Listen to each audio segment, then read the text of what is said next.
Hi students, మనం ఈరోజు వీడియోలో సెకండ్ ఇయర్ 2Bలో ఉన్నటువంటి సర్కిల్స్ ఫస్ట్ చాప్టర్ సర్కిల్స్ గురించి డిస్కస్ చేద్దాం. సర్కిల్స్ దగ్గరకు వచ్చినప్పుడు అసలు సర్కిల్ అంటే ఏందో అనేది చూస్తే, సర్కిల్ అంటే a circle is the set of points in a plane such that they are equidistance from a fixed point lying in the plane అనేసి. అంటే దీని అర్థం ఏంటంటే ఒక ఫిక్స్డ్ పాయింట్ నుంచి ఈక్విడిస్టెన్స్ అంటే ఈక్వల్గా ఉన్నటువంటి డిస్టెన్స్తో ఇక్కడ నుంచి ఇక్కడికి ఎంత ఉందో అలాగే ఇలా డాట్స్ అనేది పెట్టుకుంటూ వస్తుంటే ఈ ఫిక్స్డ్ పాయింట్ నుంచి ఈక్వల్ డిస్టెన్స్లో ఇలా డాట్స్ అనేది పెట్టుకుంటూ వస్తుంటే ఆ డాట్స్ అన్నిటిని కలిపితే ఏర్పడిందే సర్కిల్ అవుతుంది. కాబట్టి అంటే ఇది ఒక ఫిక్స్డ్ పాయింట్, ఈ ఫిక్స్డ్ పాయింట్ నుంచి ఈక్వల్ డిస్టెన్స్లో ఉన్నటువంటి పాయింట్స్ని కలుపుతూ పోతే మనకు సర్కిల్ అనేది ఏర్పడుతుంది. అయితే ఇక్కడ సర్కిల్ అని చెప్పుకున్నాం. నెక్స్ట్ ఈడ ఏదైతే ఫిక్స్డ్ పాయింట్ అనేది ఉందో దాన్ని ఏమంటున్నామంటే సెంటర్ అంటున్నాం. దీన్ని కేంద్రం అంటున్నాం. నెక్స్ట్ వచ్చి ఇక్కడ నుంచి ఫిక్స్డ్ పాయింట్ నుంచి సర్కిల్ పైన ఏదో ఒక బిందు ఎక్కడున్నా సరే, సర్కిల్ పైన ఏ బిందువు అయినా సరే ఎక్కడున్నా సరే, ఈ సర్కిల్ పైన నుంచి ఉన్నటువంటి పాయింట్కి ఈ సెంటర్ పాయింట్కి ఉన్నటువంటి ఈ డిస్టెన్స్ని ఏమంటున్నామంటే ఆర్ రేడియస్ అంటాం. నెక్స్ట్ డయామీటర్ అంటే ఏంటంటే ఇక్కడ నుంచి ఇక్కడికి రేడియస్ అయితే అలాగే ఇటువైపు నుంచి ఇలాగా, అంటే ఇది ఏం చేస్తుందంటే ఈ సర్కిల్ని హాఫ్ పార్ట్గా అంటే 2 పార్ట్స్గా డివైడ్ చేస్తున్నటువంటి ఈ లైన్ ఇది వచ్చి ఆర్ అయితే ఇది వచ్చి ఆర్, టోటల్ వచ్చి 2R అవుతుంది. దీన్ని డి అనే దాంతో సింబల్తో చూపిస్తాం. డయామీటర్ అనేసి అంటాం. అంటే డయామీటర్ అంటే ఏంటంటే 2 పాయింట్స్ని సర్కిల్ పైనటువంటి 2 పాయింట్స్ అనేది ఈ సెంటర్ పాయింట్ ద్వారా గీస్తే దాన్ని ఏమంటున్నాం అంటే డయామీటర్ అంటాం. సేమ్ ఇలా గీసాం, 2 పాయింట్స్ నుంచే గీసాం. ఇక్కడ ఒక పాయింట్, ఇక్కడ ఒక పాయింట్ ఉంది, ఈ 2 పాయింట్స్ గీసాం. అయితే ఇది డయామీటర్ అవుతుందంటే ఇది డయామీటర్ కాదు. ఎందుకంటే మనకు దీన్ని ఏమంటున్నాం అంటే కార్డ్ అంటున్నాం. కార్డ్ అంటే సర్కిల్ పైన 2 పాయింట్స్ కలుపుతూ గీసినటువంటి ఈ లైన్ని కార్డ్ అనేసి అంటున్నాం.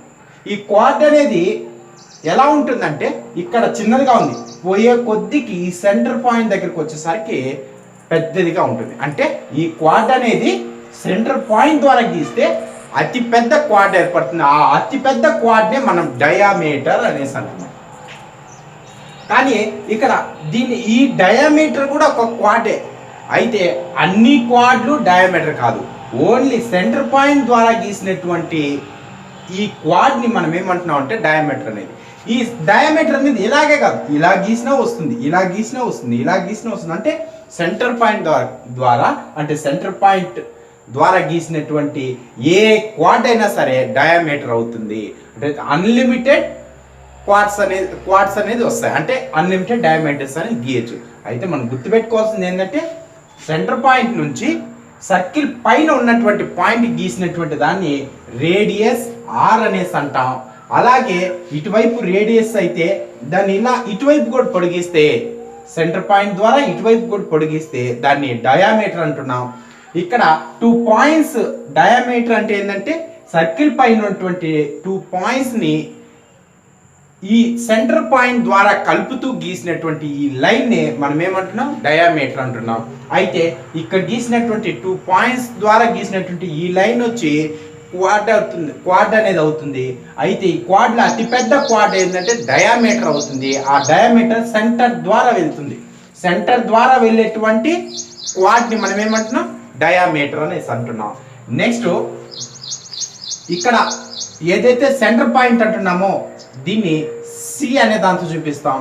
అక్కడ సి అనేది ఉంటుంది. నెక్స్ట్ ఇక్కడ నుంచి ఇక్కడికి ఉన్నటువంటి డిస్టెన్స్ని ఆర్ అంటున్నాం. ఇక్కడ 2 పాయింట్స్ మధ్యలో ఉన్నటువంటి అంటే ఇక్కడ ఆర్ అనేది రేడియస్ అయితే D = 2R అనేది అవుతుంది. అంటే ఇక్కడ నుంచి ఇక్కడికి ఎంత డిస్టెన్స్, ఇక్కడ కూడా ఇక్కడ అంతే డిస్టెన్స్. ఎందుకంటే మనం ఫిక్స్డ్ పాయింట్ నుంచి సర్కిల్ పైకి ఏదో ఒక బిందు వరకు గీసినటువంటి దీన్ని రేడియస్ అంటే సేమ్ ఇక్కడ కూడా ఫిక్స్డ్ పాయింట్ నుంచి ఒక పాయింట్ గీసింటాం. అంటే ఇలాగా గీసినటువంటి ఈ లైన్ని 2r గా మెజర్మెంట్ చేస్తాం. దీన్ని డయామీటర్ అనేసి అంటాం. సింబల్ వచ్చి డీతో చూపిస్తాం. మరొకసారి సర్కిల్ అంటే ఏంటంటే ఫిక్స్డ్ పాయింట్ నుంచి ఈక్వల్ డిస్టెన్స్ లో ఉన్నటువంటి డాట్స్ ని కలుపుతూ గీస్తే సర్కిల్ అనేది ఏర్పడుతుంది. ఇక్కడ ఫిక్స్డ్ పాయింట్ ని సెంటర్ అనేసి అంటాం. దాన్ని సి అనే సింబల్ తో చూపిస్తాం. నెక్స్ట్ సెంటర్ పాయింట్ నుంచి సర్కిల్ పైన ఏదైనా ఒక పాయింట్ గీసినటువంటి దాన్ని రేడియస్ అంటాం. దాన్ని ఆర్ అనే సింబల్ తో చూపిస్తాం. నెక్స్ట్ అలాగే ఇక్కడ సర్కిల్ పైన ఏదైనా 2 పాయింట్స్ కలుపుతూ గీసినటువంటి లైన్ ని క్వాడ్ అనేసి అంటాం.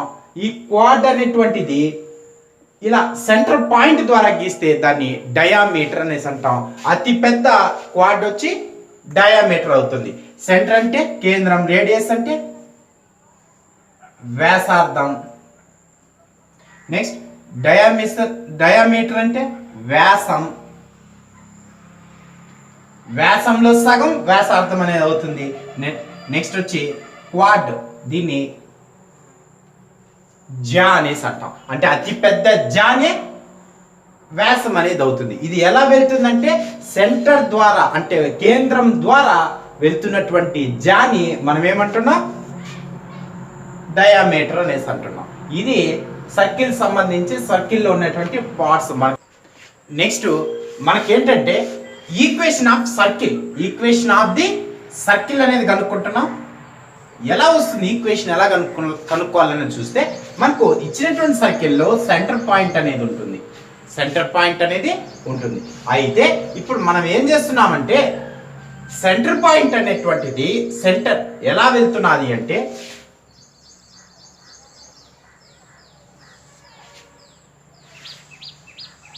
ఇలా. అంటే దీని మీనింగ్ ఏంటి, ఈ కోఆర్డినేట్స్ అయితే y x అనేటువంటి కోఆర్డినేట్స్ అయితే కోఆర్డినేట్స్ మధ్యలో అంటే ఇక్కడ ఈ పాయింట్ ఏమవుతుంది, ఓ 0,0 అనేది అవుతుంది. అంటే సెంటర్ అనేది 0 0 ఉన్నటువంటిది. అంటే కోఆర్డినేట్ ఆర్జిన్ ద్వారా వెళ్తున్నట్టు. ఆర్జిన్ అనేటువంటిది ఇక్కడ సెంటర్ అయితే దీనిపైన ఏదన్నా ఒక పాయింట్ తీసుకున్నాం. ఎక్కడ పాయింట్ అనేటువంటిది P. ఎక్కడుంది ఇది, సర్కిల్ పైన ఉన్నటువంటి పాయింట్. ఇక్కడ నుంచి సెంటర్ కి ఉన్నటువంటి డిస్టెన్స్ ఏమవుతుంది, OP అనేది అవుతుంది. మనకు తెలిసింది ఏంటి, సెంటర్ నుంచి సర్కిల్ పైన ఒక పాయింట్ కు ఉన్నటువంటి దీన్ని రేడియస్ అనేసి అంటాం. రేడియస్ OP = R అనేది అవుతుంది. నెక్స్ట్ OP అన్నటువంటి డిస్టెన్స్, P అనేది x, y అనేది అనుకుంటే OP డిస్టెన్స్ ఏమవుతుంది, √x - 0² + y - 0² = R అనేది వస్తుంది. అంటే డిస్టెన్స్ ఫార్ములా అనేది అప్లై చేస్తే x1 - x2² plus y1 - y2² అనేటువంటిది అంటే √x1 - x2² plus y1 - y2² అనేది అప్లై చేస్తాం. నెక్స్ట్ రూట్ అనేది అటువైపుకి వెళ్తే దీని స్క్వేర్ అవుతుంది. అంటే ఇక్కడ ఏం మిగులుతుంది, x² ప్లస్ y² = r² అనేది వస్తుంది. రూట్ అనేది ఇటువైపు వస్తే స్క్వేర్ అయింది, r కి స్క్వేర్ అయింది. ఇక్కడ x² వచ్చింది, ఇక్కడ y² వచ్చింది. x² + y² = r². ఇది ఏంటి, x² + y² అనేది OP యొక్క డిస్టెన్స్, r అన్నది రేడియస్. మనం ఆల్రెడీ ఇలా ఉన్నటువంటిది మనము కావాల్సినటువంటి పాయింట్ నుంచి అంటే ఇక్కడ ఉన్నటువంటి O నుంచి P కి ఉన్నటువంటి ఈ డిస్టెన్స్ పైనే మనకు కావాల్సినటువంటి ఈక్వేషన్ అనేది ఏర్పడుతుంది. అంటే ఈ లైన్ యొక్క ఈక్వేషన్ ఏమవుతుంది, ఈక్వేషన్ ఆఫ్ ది సర్కిల్ అనేటువంటిది. అంటే ఈ సర్కిల్ అనేటువంటి దాన్ని తీసుకుంటున్నాం. ఈ జామెట్రీలో సర్కిల్ అనేటువంటి దాన్ని కండిషన్ ఆధారంగా గీస్తున్నాం కాబట్టి ఇక్కడ నుంచి ఇక్కడికి ఉన్నటువంటి ఈ డిస్టెన్స్ని మనం ఈక్వేషన్గా చూపించినప్పుడు ఇదే ఈక్వేషన్ ఆఫ్ ది సర్కిల్ అవుతుంది. అయితే ఈక్వేషన్ ఆఫ్ ది సర్కిల్లో మనకు సెంటర్ పాయింట్ ఎక్కడున్నది, కోఆర్డినేట్ యాక్సిస్లో తీసుకుంటే 0 0గా, అంటే ఆర్జిన్ ద్వారా వెళ్తున్నటువంటి ఆర్జినే సెంటర్ పాయింట్గా ఉన్నటువంటి దాని నుంచి సర్కిల్ పైన గల ఒక పాయింట్కి ఉన్నటువంటి దాని యొక్క ఈక్వేషన్ ఏమవుతుంది, x² plus y² equal to r² అని తీసుకున్నాం. అయితే ఇది వచ్చి ఇది బాగా గుర్తుపెట్టుకోవాలి. ఈ ఫార్ములా దేనికి, మనకు సెంటర్ అనేది ఆర్జిన్ అవుతుంది, P అనేటువంటిది సర్కిల్ పైన ఒక పాయింట్ అనేది అవుతుంది. నెక్స్ట్ మనకు కోఆర్డినేట్ ఆర్జిన్ ద్వారా వెళ్తే మనకు ఈక్వేషన్ ఏమొస్తుంది, x² plus y² equal to r² అనేది వస్తుంది. అలా కాకుండా ఇక్కడ సెంటర్ అనేది ఇలాగే ఏదో ఒక పాయింట్, కోఆర్డినేట్లో ఒక పాయింట్ అనేది తీసుకుంటాం, సెంటర్ నుంచి సర్కిల్ పైకి ఒక పాయింట్ అనేది ఉంది, P అనేటువంటిది Px, y అనేటువంటిది. ఇంతకు ముందు వచ్చి ఈ సెంటరు ఆర్జిన్ కలిసిపోయి ఉన్నాయి, అంటే ఆర్జిన్ ద్వారా ఆర్జిన్ నుంచి పాయింట్ అనేది తీసుకున్నప్పుడు మనకు ఈ ఈక్వేషన్ తీసుకుంటే ఇక్కడ ఏంటంటే ఒక పాయింట్ అనేది ఇచ్చింది. దీన్ని ఏమనుకుంటున్నామంటే h, k అని తీసుకుంటే h, k అని తీసుకుంటే మనకేమొస్తుంది, సేమ్ డిస్టెన్స్ ఫార్ములానే x minus h whole square plus y minus k whole square equal to r² అని వస్తుంది. అంటే రూట్ ఇటువైపు వస్తే r² అని వస్తుంది. ఇది ఏంటంటే ఒక పాయింట్ ఉన్నటువంటిది, ఏ పాయింట్ ఇక్కడ ఇచ్చిన దాన్ని ఫర్ ఎగ్జాంపుల్ ఏ అనే పాయింట్ తీసుకుంటే ఏ అనేటువంటిది h, k అయితే సెంటర్ నుంచి P అనే పాయింట్కి ఉన్నటువంటి ఈ లైన్ యొక్క ఈక్వేషన్, అంటే ఈ లైన్ అంటే ఈక్వేషన్ ఆఫ్ ది సర్కిల్, ఈ సర్కిల్ పైన ఉన్నది కాబట్టి ఈక్వేషన్ ఆఫ్ ది సర్కిల్, దీని యొక్క ఫార్ములా ఏమొస్తుంది, x minus h whole square plus y minus k whole square equal r². Same ఇలాగే తీసుకుంటా, అంటే ఇక్కడ ఏముంది, ఏపీ ఈక్వల్ టు మనకేమవుతుంది, ఏపీ ఈక్వల్ టు రేడియస్ అవుతుంది. సెంటర్ నుంచి ఒక పాయింట్కి ఉన్నటువంటి దాన్ని రేడియస్ అంటున్నాం, దీన్ని కూడా రేడియస్ అంటున్నాం. AP square equal to r² అనేది అవుతుంది. ఏపీ అన్నప్పుడు ఏమొస్తుంది, x minus h whole square plus y minus k whole square equal to r² అనేది వస్తుంది. ఇది కూడా ఒక ఈక్వేషన్. ఈ రెండు ఈక్వేషన్ డిఫరెన్స్ ఏంటంటే ఆర్జిన్ ద్వారా వెళ్తే x² plus y² equal to r² అనేది తీసుకుంటాం. ఈక్వేషన్ ఆఫ్ ది సర్కిల్లో ఒక పాయింట్ అన్నటువంటిది, అంటే సెంటర్ అన్నటువంటిది 0, 0 అయితే ఈక్వేషన్, అంటే ఆర్జిన్ అయితే సెంటర్ అనేది ఆర్జిన్ అయితే ఇలా తీసుకుంటాం. ఆర్జిన్ కాకపోతే ఆ పాయింట్ అన్నటువంటిది h, k గా తీసుకుంటాం, అంటే x minus h whole square plus y minus k whole square equal to r² అనేది అవుతుంది. ఇది రేడియస్ కి ఈక్వల్ కాబట్టి, డిస్టెన్స్ అనేది రేడియస్ కి ఈక్వల్ కాబట్టి ఇది సర్కిల్ యొక్క ఈక్వేషన్ అనేది అవుతుంది. Next circle general equation of the circle అనేది చూస్తే, general equation of the circle యొక్క జనరల్ ఈక్వేషన్ ఏమవుతుందంటే x² plus y² plus 2gx plus 2fy plus c equal to 0 అనేది అవుతుంది. మనకు x² plus y² plus 2gx plus 2fy plus c equal to 0 అవుతుంది. దీన్ని ఏమంటాం అంటే general equation of the circle అంటాం. General equation of the circle అనేసి అంటాం. ఈ జనరల్ ఈక్వేషన్ ద్వారా మనకు ఈడ g, f అనేవి ఉన్నాయి. వీటిని ఏమంటాం అంటే యాక్చువల్గా -g, -f అనేటువంటిది సెంటర్ అవుతుంది. దేనికి సెంటరు, సర్కిల్ యొక్క సెంటర్ అవుతుంది. ఈ సెంటర్ ని ఏం చెప్తాం, -g, -f అని చూపిస్తాం. నెక్స్ట్ ఇక్కడ c ని ఏమంటాం అంటే కాన్స్టెంట్ అంటాము, కాన్స్టెంట్ అవుతుంది. అయితే ఇది వచ్చి సెంటర్ అయితే radius r equal to root of g² plus f² minus C. ఇది దీనికి ఫార్ములా. మనం సర్కిల్ జనరల్ ఫార్మ్ గుర్తుపెట్టుకోవాలి. దాంతో పాటు సెంటర్ ఏదైతే మనకు సెంటర్ అనేది ఉందో సెంటర్కి పాయింట్ ఏమవుతుంది -g, -f అవుతుంది.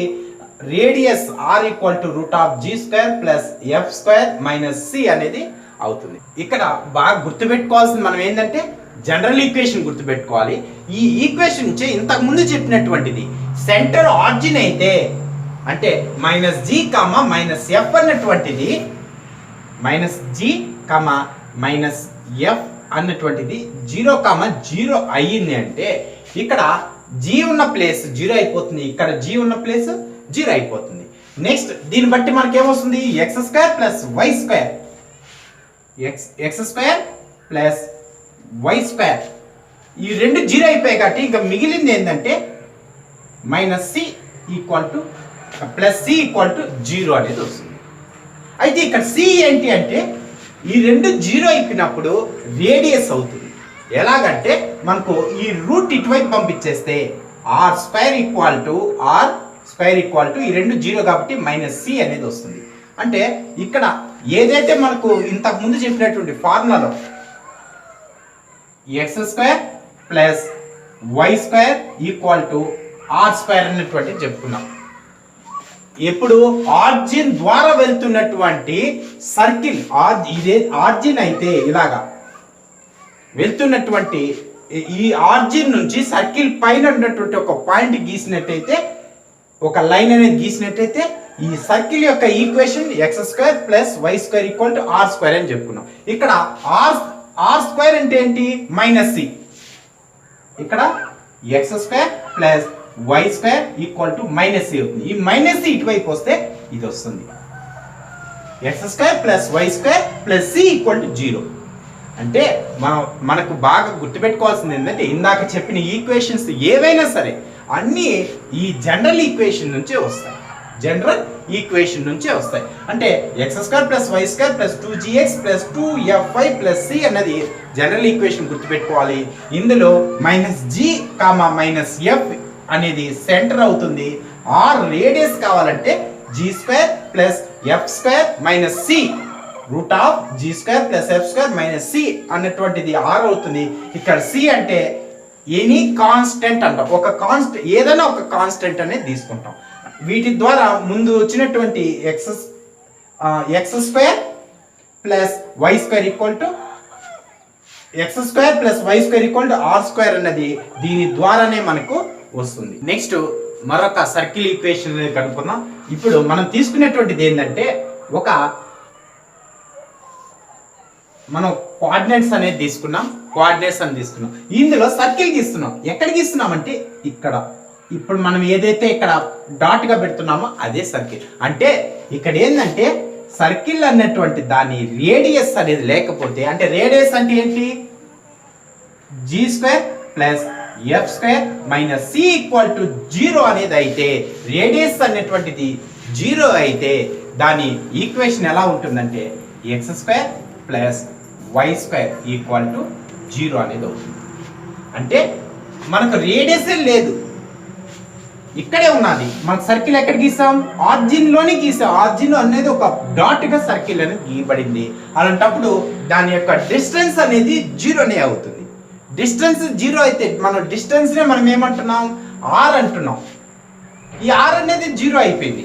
అప్పుడు g² + f² - c 0 అవుతుంది. అంటే ఇలా ఇచ్చినప్పుడు రేడియస్ అనేది 0 అయ్యింది అంటే దాని యొక్క ఈక్వేషన్ x² + y² 0 అనేది అవుతుంది. ఇది ఎప్పుడు మనకు ఇలా తీసుకుంటామంటే మనకి ఇచ్చినటువంటి పాయింట్ ఆధారంగా. ఎలాగా మనకి ఎక్కడున్నది, మనకు డిస్టెన్స్ ఎక్కడి నుంచి తీసుకోవాలి ఆర్జిన్ నుంచి తీసుకోవాలి.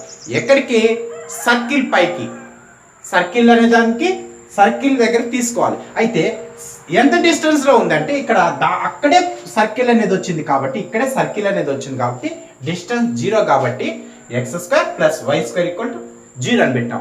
r 0 కాబట్టి r² అనేటువంటిది ఏ ఈక్వేషన్ ద్వారా x² + y² r² అనేది తీసుకుంటే r ప్లేస్ లో 0 పెడితే మనకు ఈ ఈక్వేషన్ అనేది వచ్చింది. ఎప్పుడు r అనేది 0 అయినప్పుడు.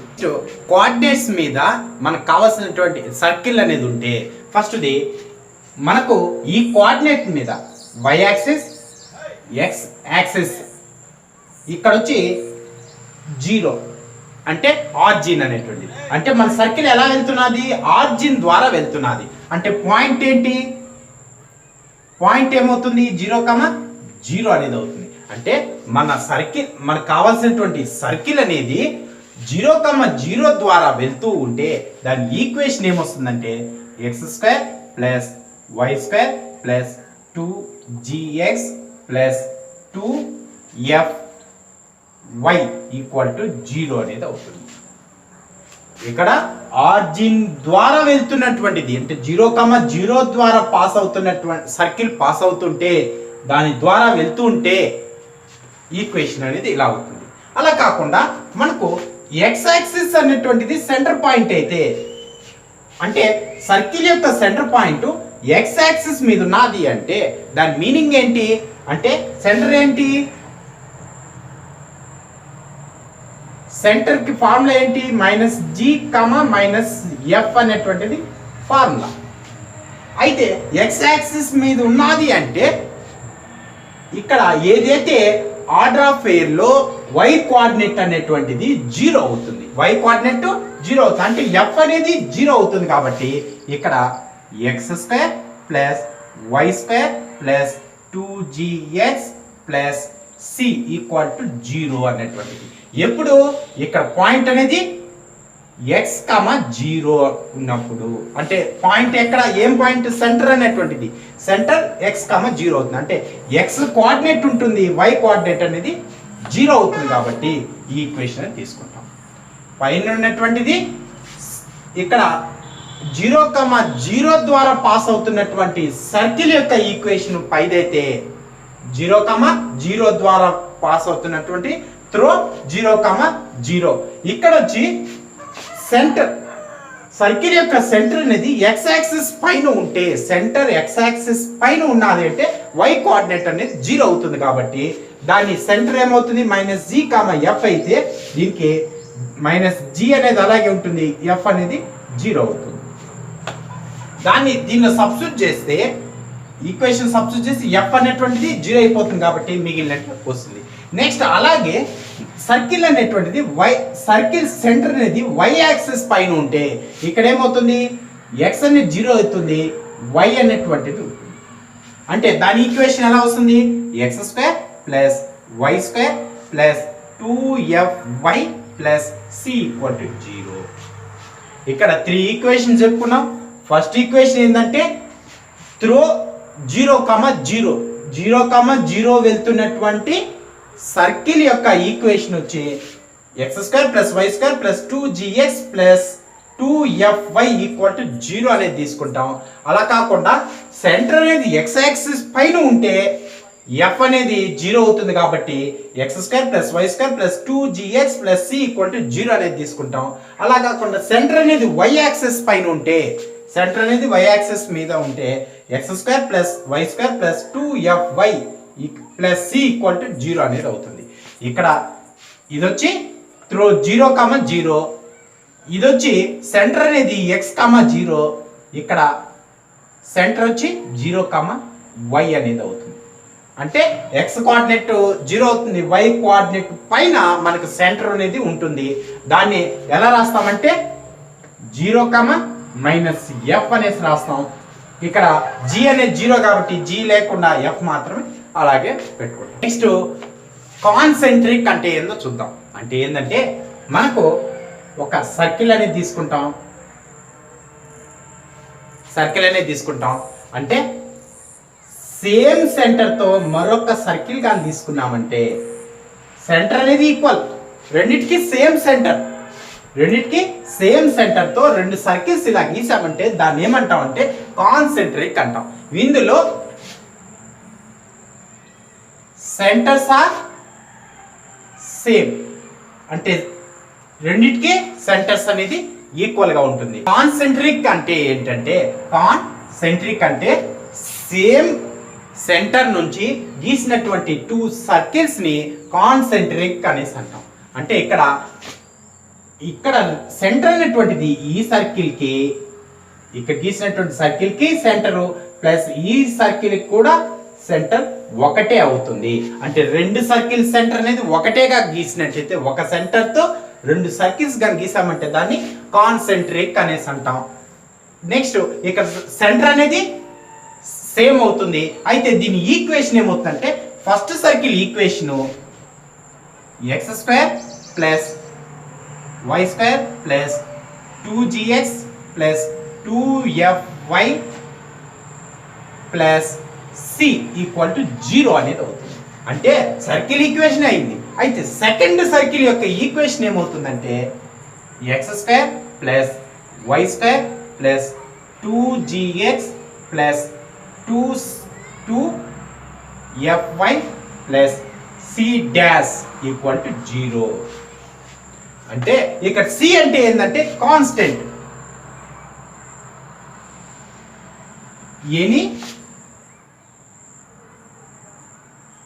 ఎనీ కాన్స్టెంట్ అవుతుంది. సి అనేది కాన్స్టెంట్ అవుతుంది. ఈ రెండు ఇక్కడ గీసినటువంటి సెంటర్ పాయింట్ ఒకేగా ఉన్నటువంటి రెండు సర్కిల్స్ గీసాం. దీన్నే కాన్సెంట్రిక్ అనేసి అంటాం. వీటిలో సెంటర్ అనేది సేమ్ గా ఉంటుంది. నెక్స్ట్ వీటి యొక్క ఈక్వేషన్, ఫస్ట్ సర్కిల్ ఈక్వేషన్ వచ్చి x square plus y square plus 2gx plus 2fy plus C equal to 0 అవుతుంది. నెక్స్ట్ సెకండ్ సర్కిల్ యొక్క ఈక్వేషన్ ఏమవుతుందంటే సేమ్ అలాగే వస్తుంది. కాకపోతే ఇక్కడ సి అన్నటువంటి సి ఉంటే ఇక్కడ సి డాష్ అనేది వస్తుంది. అంటే సి వాల్యూ చేంజ్ అనేది అవుతుంది దీని అర్థము. అయితే సి అంటే ఏంటంటే ఎనీ కాన్స్టెంట్ అనేసి అర్థం. నెక్స్ట్ కాన్సెంట్రిక్ అనేది తెలుసుకోం కదా. నెక్స్ట్ యూనిట్ సర్కిల్ అనేది ఏంటని తెలుసుకుంటే, యూనిట్ సర్కిల్ అంటే ఏంటంటే, యూనిట్ సర్కిల్ అంటే ఏంటంటే రేడియస్ అనేది 1 అయితే, అంటే మనం ఎలా తీస్తాం, సర్కిల్ అనేది తీసుకున్నాం. ఇక్కడ సెంటర్ నుంచి రేడియస్ 1 యూనిట్ గాను ఉంటే దాన్ని యూనిట్ సర్కిల్ అనేసి అంటాం. కాన్సెంట్రిక్ సర్కిల్ అంటే 2 సర్కిల్స్ సేమ్ సెంటర్ అనేది ఉంటుంది. నెక్స్ట్ వాటి యొక్క ఈక్వేషన్స్ అనేది తెలుసుకున్నాం. నెక్స్ట్ యూనిట్ సర్కిల్ అంటే రేడియస్ 1 గా ఉన్నటువంటి సర్కిల్ ని మనం ఏమంటున్నాం, యూనిట్ సర్కిల్ అనేసి అంటున్నాం. నెక్స్ట్ ఎక్సర్సైజ్ లో ఉన్నటువంటి ప్రాబ్లమ్స్ గురించి డిస్కస్ చేద్దాము. నెక్స్ట్ వీడియోలో ఎక్సర్సైజ్ లో ఏమేమి ప్రాబ్లమ్స్ ఉన్నాయో అవన్నీ కూడా డిస్కస్ చేద్దాం. Okay, thank you.